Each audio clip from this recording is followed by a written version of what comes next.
Assalomu alaykum hurmatli yurtdoshlar. Mamlakatimizda aholi va qishloq xo'jaligini ro'yxatga olish tadbirining birinchi bosqichi savolnomani onlayn to'ldirish jarayonlari davom etmoqda.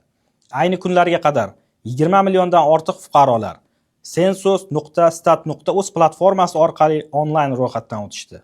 Ijtimoiy tarmoqlar va kol markaz orqali oila tarkibini avtomatik shakllantirishda taklif etilayotgan ma'lumotlar bo'yicha bir qator savollar kelib tushmoqda.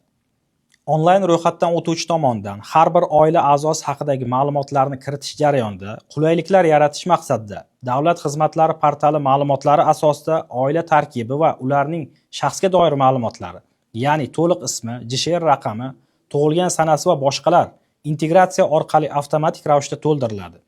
Ushbu ma'lumotlar ayrim holatlarda sizning oilangiz tarkibi bilan farqli bo'lishi mumkinligini inobatga olib, onlayn ro'yxatdan o'tuvchi uchun mazkur ma'lumotlarni tahrir qilish, xususan oila a'zolari ma'lumotlariga o'zgartirish kiritish, ulardan ba'zilarini o'chirish yoki qo'shish imkoniyati yaratilgan.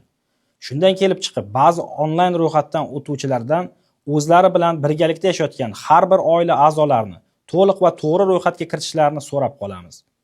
Men savolnomani to'liq to'ldira olmadim. Sababi bitta farzandimda JSHR raqami yo'q.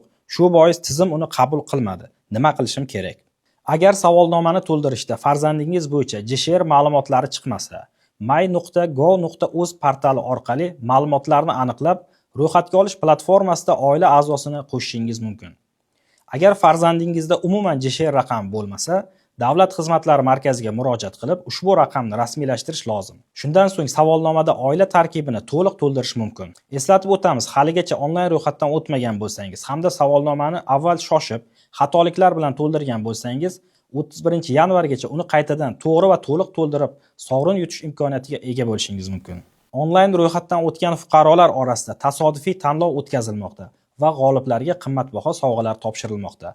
Onlayn ro'yxatdan o'tishda faol ishtirok eting. E'tiboringiz uchun rahmat.